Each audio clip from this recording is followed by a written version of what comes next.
The train had already whistled twice when Emmett Barlow realized nobody was going to take the 9 children still standing alone on the platform.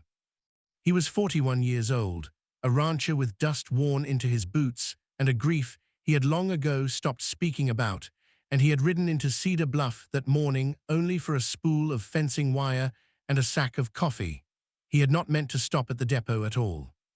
But the crowd had drawn him the way a quiet man is always drawn to the edge of something loud, and now he stood at the back of it, hat in his hands, watching the last of the placing out families lead their chosen children away down the boardwalk.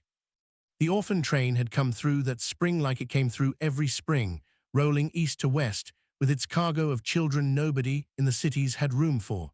The good people of Cedar Bluff had turned out in their Sunday best to look them over. They had taken the strong boys who could pitch hay and the pretty girls who could mind a stove, and one by one the wagons had rattled off full and satisfied. And now 9 children remained. Nobody had claimed a single one of them. A matron in a grey travelling coat stood over them with a ledger pressed to her chest. Her name was Miss Harriet Wexler, and she was 53 years old, and her voice had the flat weariness of a woman who had made this same speech in 100 towns. "That's the lot of them, then," she said to the station master, loud enough that the stragglers could hear. "We'll load them back on. There's a home in Denver that'll take the leftovers." The leftovers. Emmett felt the word land somewhere under his ribs. He looked at them. He truly looked. There was a boy of 13 with a bad leg who kept himself planted in front of the others like a fence post between them and the wind. His name, Emmett would learn, was Tobias. There was a girl of 12 named Josephine holding the hand of a girl of 11 named Millie, and a pair of 8-year-old twins, Effie and Etta, so alike that the only way to tell them apart was that one of them never stopped humming. There was Samuel, who was 9 and would not lift his eyes from his shoes, and Peter, who was 10 and had already learned to smile the careful smile of a child who expects to be turned down. There was Caleb, 6, with a cowlick nobody had ever managed to flatten.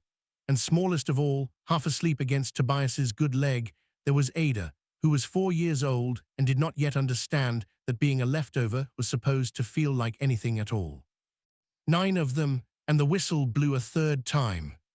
What Emmett Barlow did in the next few seconds, the whole of Cedar Bluff would talk about for the rest of their lives.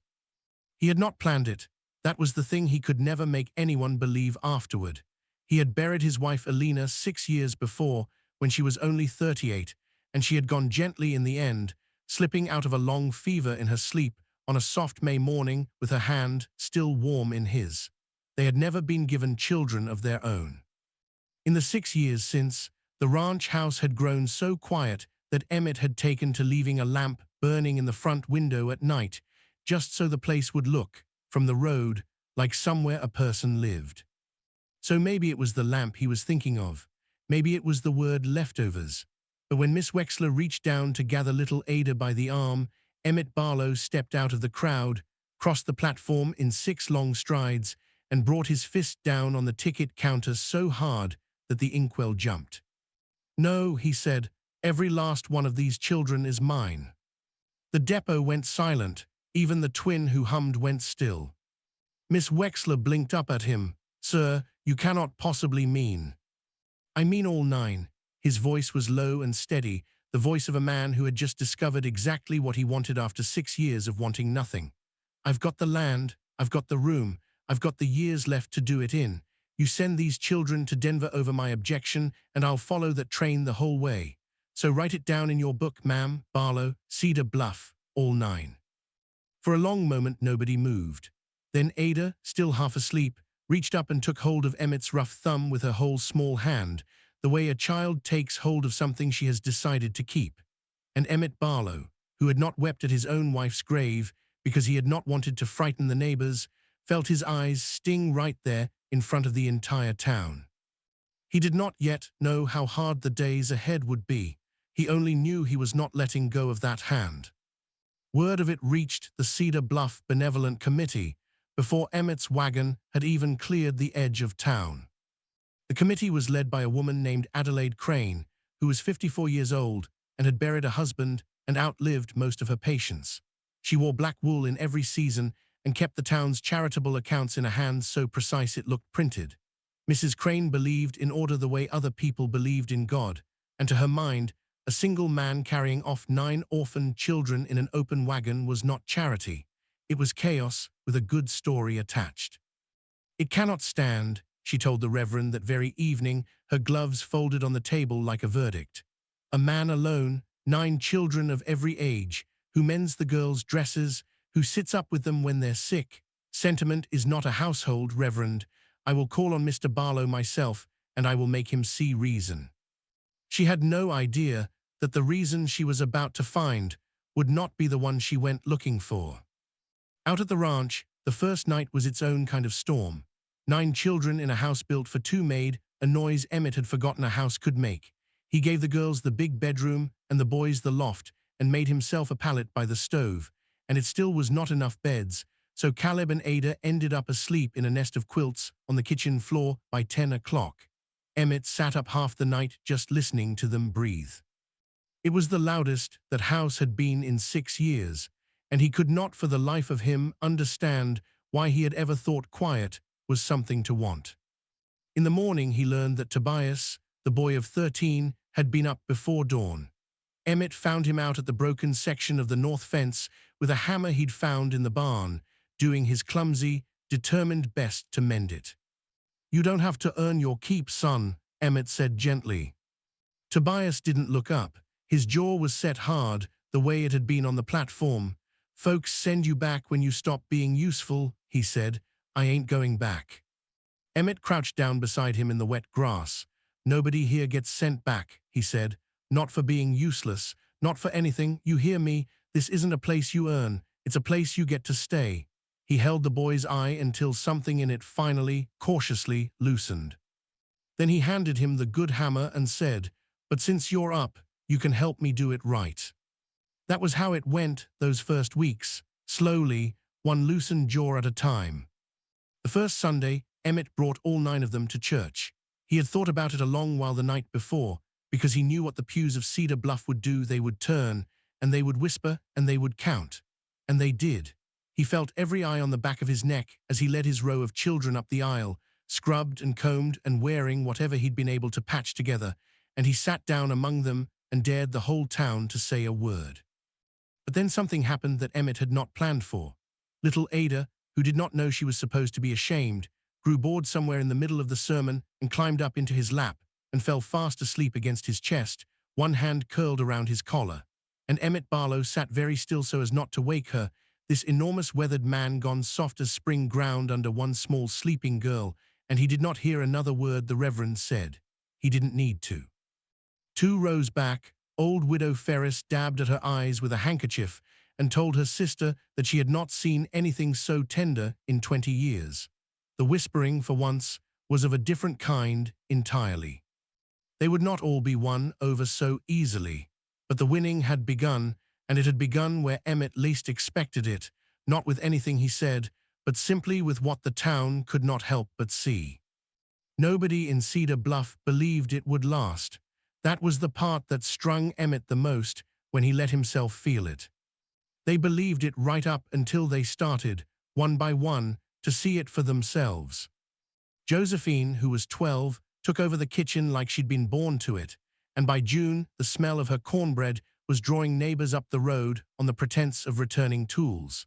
Millie discovered she had a gift with the chickens and named every one of them. The twins learned to read from the same primer, their 2 heads bent together, and Effie stopped humming only when she was asleep. Samuel, who had not lifted his eyes from his shoes on the platform, was caught by Midsummer laughing so hard at one of Peter's jokes that he fell clean off the porch rail. And little Ada took to calling Emmett Pa before anyone had taught her the word, so simply and so certainly that the first time she did it, Emmett had to go stand in the barn a while and get himself together. But the doubt in town did not soften as fast as the children did, and Adelaide Crane, true to her word, came to call. She arrived on a hard July afternoon in her black wool and her printed handwriting, ledger under her arm, prepared to make Emmett Barlow see reason. She sat stiff in the good chair and laid out her case in cool, clean sentences. A single man, 9 children, no wife to raise the girls. It was improper. it was imprudent. The committee, she said, was prepared to place the children in more suitable homes, split among several proper families where they would be raised as they ought. Split among, Emmett repeated quietly. For their own good, Mr. Barlow. And Emmett, who had slammed his fist once on a ticket counter, did not slam it now. He had learned something in 6 weeks of loosened jaws. He simply said, "Then you'll stay to supper first, so you can tell that committee you saw the home you mean to break up with your own eyes." Adelaide Crane had not expected to be invited to stay. She had certainly not expected what she found. She meant to leave right after the meal, but it was that very evening, of all the evenings, that little Ada took a fever. It came on fast, the way such things do in children.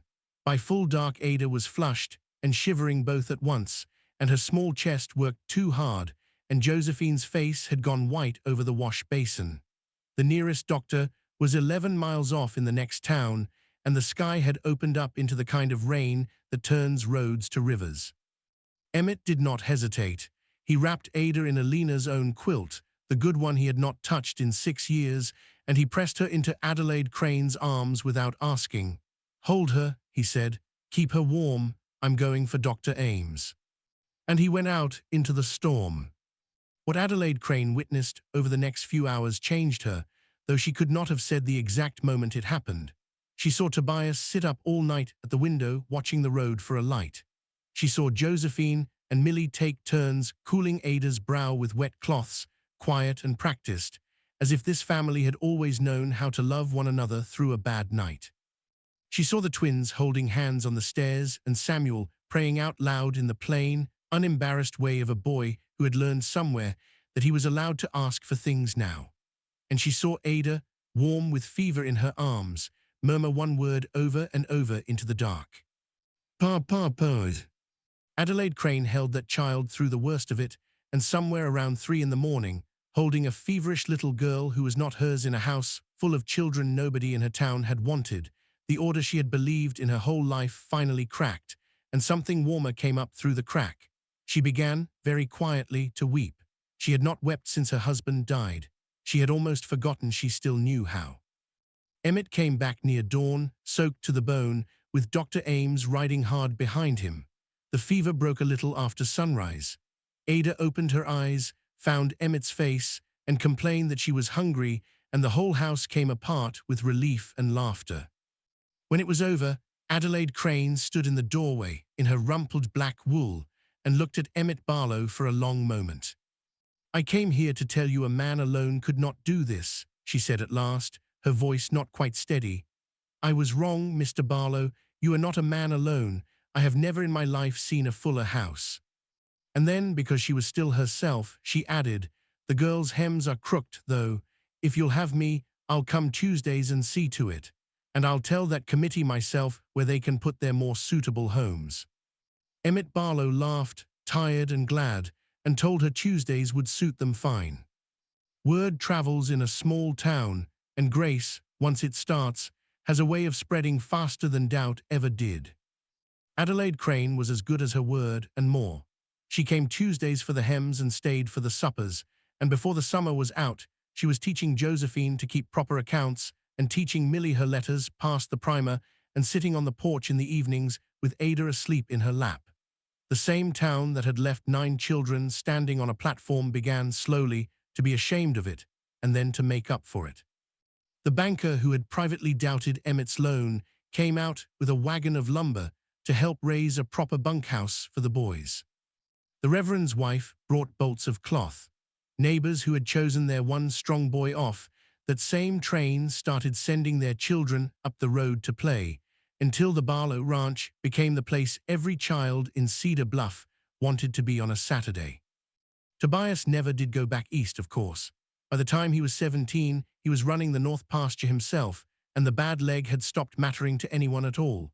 Josephine married a good man from the next valley, but built her house close enough to walk over on Sundays. The twins grew up and grew apart in the way of sisters, and never once stopped finding their way back to the same porch. Samuel became a school teacher. Peter became a horseman. Caleb flattened his own cowlick eventually, more or less. And Ada, who had reached up and taken hold of a stranger's thumb on a train platform because she had decided to keep him, grew up calling Adelaide Crane grandmother and Emmett Barlow pa, and never doubted for one single day of her life that she had been wanted. Emmett lived a long time. He lived long enough to sit on that porch as an old man and watch his grandchildren chase the chickens Millie had named a generation before. And when people asked him, as they sometimes still did, how he had come to raise 9 orphans that nobody else in the whole territory would claim, he always answered the same way. He would look out at the full and noisy yard, and he would think of a lamp he used to leave burning in an empty window so the house would look like somewhere a person lived. And he would say that he had gotten it backward all those years. He had thought he was doing the children a kindness by claiming them. The truth was, they had claimed him first. The truth was that 9 children nobody wanted had walked into a house so quiet a man kept a lamp lit against the loneliness, and they had filled every last room of it, and every last year of him, right up to the brim. And Emmett Barlow, who once brought his fist down on a ticket counter and told a whole town that every last one of them was his, spent the rest of his days grateful beyond measure that he had turned out to be exactly, wonderfully right.